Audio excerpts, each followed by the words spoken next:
Olá pessoal, tudo bem com vocês? Eu sou Cláudio Matos, seja muito bem-vindo de volta ao nosso canal Oportunidades na Bolsa. Hoje é dia 27 de outubro de 2023, estamos aqui para mais um vídeo e hoje vamos falar sobre os nossos FIIs. Hoje eu escolhi um FII para a gente dar uma olhadinha no relatório, falar alguma coisinha sobre ele, tá? É um FII que nós temos aí na nossa comunidade, a gente tem ele na nossa carteira. Ele não estava, né? As coisas estão evoluindo aqui. Ele não estava na nossa seleção, tendo um motivo que eu vou apresentar no decorrer aí do relatório, né? Mas agora parece que ele tem seguido um caminho bem mais atraente, um caminho que a gente gosta dentro da nossa filosofia, da nossa comunidade, ok? Então eu vou apresentar ele para você. Não, acho que não é uma recomendação, mas recomendação de compra, nada, mas uma recomendação para que você aprofunde os seus estudos, pegue ali os detalhes nele, que no momento nós estamos achando que ele está tendo uma transformação muito boa. Era um FII bom, tá? Mas agora ele está dando um destaque aí, está dando uma caminhada para se tornar muito melhor, pode sim se enquadrar naquela nossa seleção lá de escolha com sabedoria daqueles fundos que nós temos, ok? Então você está falando aí do Risa Terrax, RZTR11, tá? Vamos dar uma olhadinha aqui no relatório dele para que você possa entender junto com a gente o que a gente está pensando sobre ele, ok? Então, vamos lá. Esse relatório é o último que nós temos, tá? Eu destaquei algumas coisas aqui para você.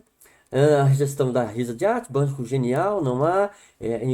Começou em 2020. Aqui está o código dele, tá? A quantidade de cotas é essa aqui. Taxa de administração em 25, tá? Dentro dos patamares, tá? E aqui a data ex rendimento, é o primeiro dia aí. Tá praticamente chegando aí a data com dele, né? Primeiro dia útil subsequente, né? Então, no primeiro dia útil ali do mês é a data com dele, tá? Vamos ali. Tá com um dividend yield de 3,9, né? Isso aí não é muito relevante. O mais importante é a qualidade. Depois da qualidade, a gente olha aqueles que estão com uma boa rentabilidade, né? Então ele está melhorando a qualidade dos seus ativos e aí sim a gente volta a olhar para o dividend yield, tá? A área total aí que ele tem, valor de mercado, da cotas, seu valor aproximado, né? O último pagamento de dividend yield foi 1,10, né? Número de ativos 14, são os, os números dele. Por isso que eu quero chegar aqui realmente aqui no relatório, é aqui que importa, né? Eu sei que muita gente não gosta de fazer uma leitura, mas ela é muito importante para que você conheça o fundo e conheça a cabeça do gestor. Ok? Então vamos lá, vamos fazer uma leitura bem rápida aqui. O vídeo vai ser curtinho, só os pequenos detalhes, tá? No mês de setembro, marca o início do plantio da soja nas propriedades de Mato Grosso, que representa aproximadamente 48% da área plantada do portfólio. Então aqui ele também, quais são as atividades dele? Ele compra terras das pessoas, é tipo como se fosse um financiamento, muito parecido com um FII de papel. Ele compra por um determinado preço, a terra é transferida para o nome e aquela pessoa vai pagando uma rentabilidade, né?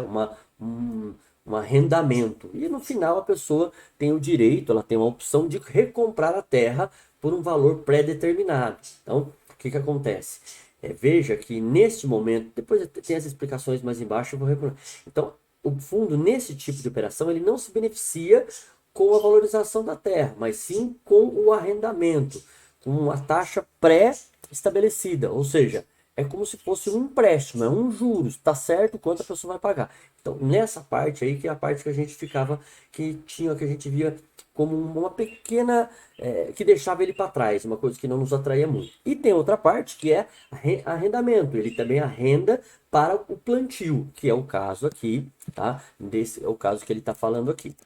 Outra commodity que ele está falando aqui, tá? Outra commodity que ele está falando é aqui, hum, da soja. Estima-se um aumento de 2,8% na área plantada e 5% da produção, com a expectativa de alcançar 45 milhões de hectares plantados. Então, uma outra commodity que é a soja, eles estão vendo aqui um aumento na área plantada e principalmente 5% a mais na produção. Lembrando que a safra anterior ela não foi muito boa, por isso que a estimativa aí é de uma melhora, né? Voltando aqui em cima, então essas são os plantios, a gente está falando de plantio, tá? O milho, aqui, fala do milho. O cenário no mercado de milho permanece desafiador, com a cotação de se mantendo significativamente abaixo dos níveis observados nas safras anteriores. Então o nível está diferente, o milho está um pouquinho abaixo para a expectativa. Devido a essa conjunção de fatores, a projeção apontam para uma redução, tá, na área plantada em relação à safra anterior.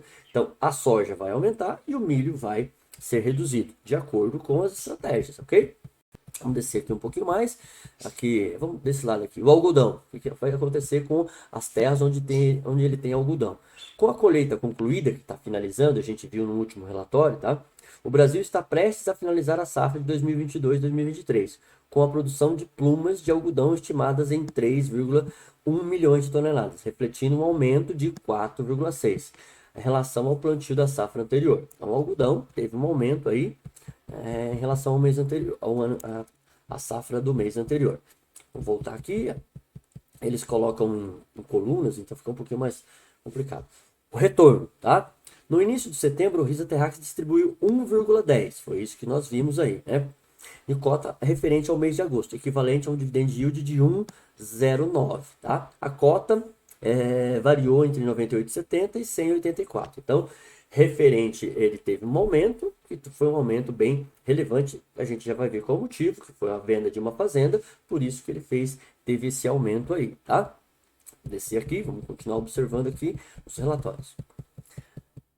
Aqui ele faz a distribuição da performance, aqui ele faz uma comparaçãozinha de Risa Terrax com o CDI bruto, com o CDI líquido. Então ele tem batido tanto o CDI bruto quanto o CDI líquido. Agora aqui, lembrando que, aquilo que a gente está falando, em alguns pontos, a operação se classifica como uma operação de crédito, então desse rentabilidade aqui, nós temos que descontar a inflação, porque uma vez que ele não sofre, ele não recebe, em boa parte das suas operações, ele não recebe a valorização da terra.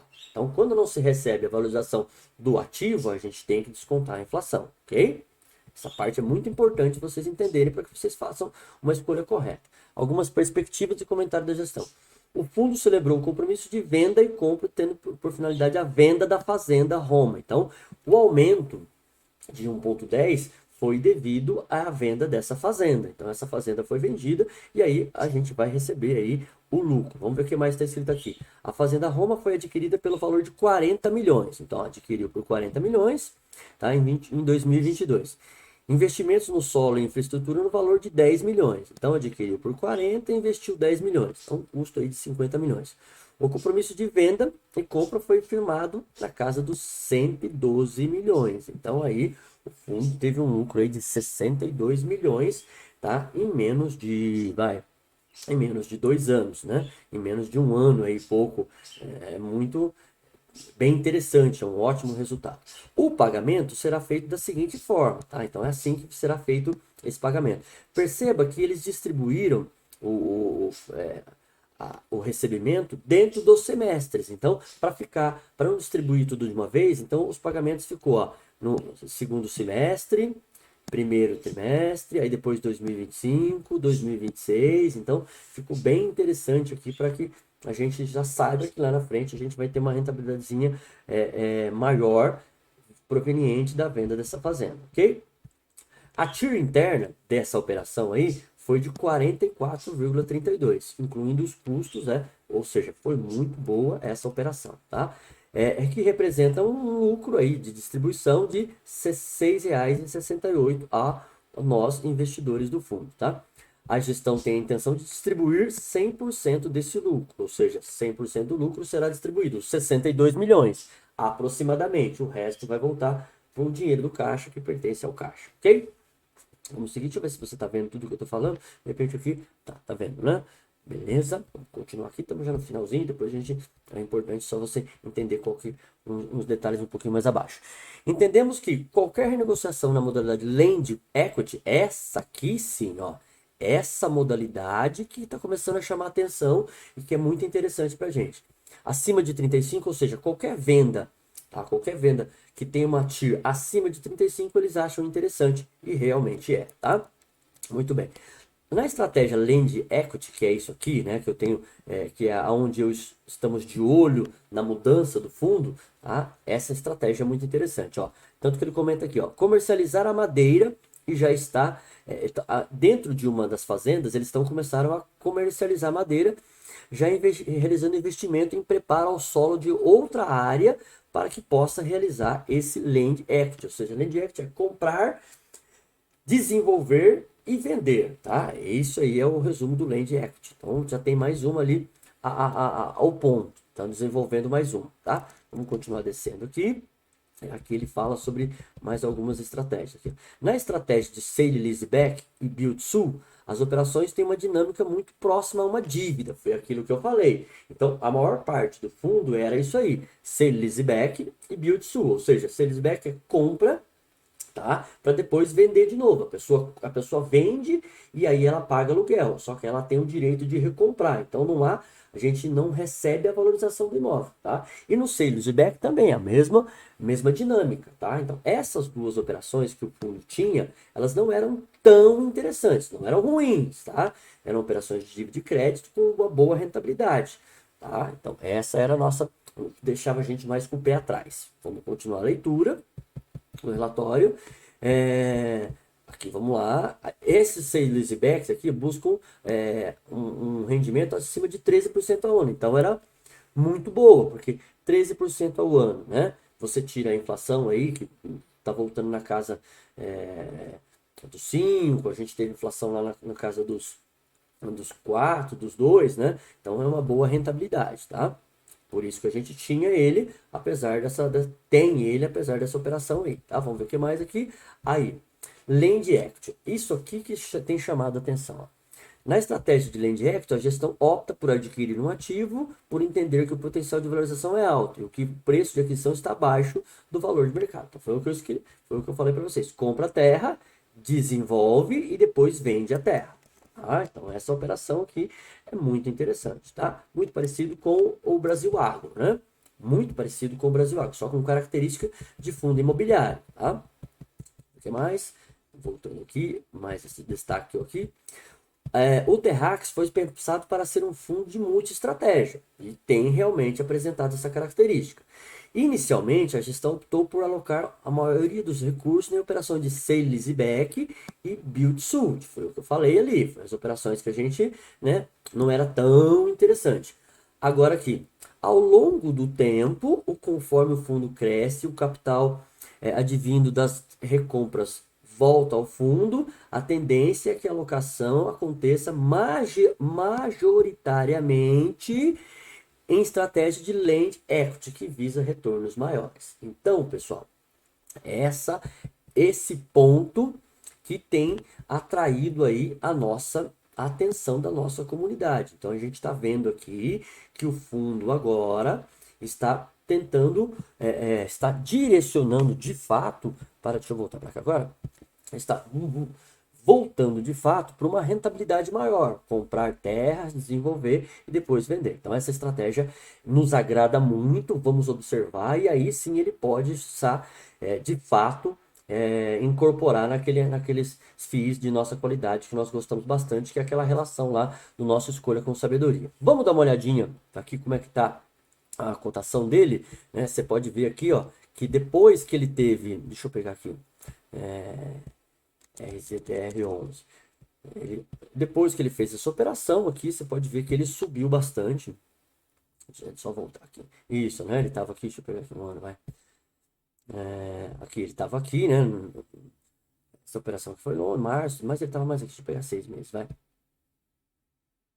Aí ele estava aqui nessa região, 84, 92, e ele vem subindo. Agora, essa foi o momento da venda, que ele chegou a 102, e agora ele está em 109. Então a gente acha bastante interessante, continuando, se manter essa estratégia, se ele se direcionar realmente, de fato, para essa estratégia de compra, transforma e vende, Vai ser muito interessante esse fundo, tá, pessoal? Então vamos ficar de olho, ok? Então pelo vídeo de hoje é só, agradeço seu tempo, por gentileza, essa é a hora que eu peço para você gentilmente deixe o seu like e inscreva-se no nosso canal, porque a gente vai continuar agora a aumentar a intensidade aí, agora as empresas estão divulgando o resultado, até agora as empresas que a gente viu tá tranquilo, né? Então se inscreva no nosso canal, acompanhe aí nossa comunidade, segue a gente aí, nós temos mentalidade de investimento de longo prazo, empresa segura, nada de risco, nada de absurdo, apenas investimentos com tranquilidade, com vista a uma aposentadoria na qual que a gente já vive, ok? Então, à noite, provavelmente, vai ter o vídeo lá de escolha com sabedoria dos nossos FIIs. Agradecer o tempo, a sua paciência. Até o próximo vídeo. Até mais.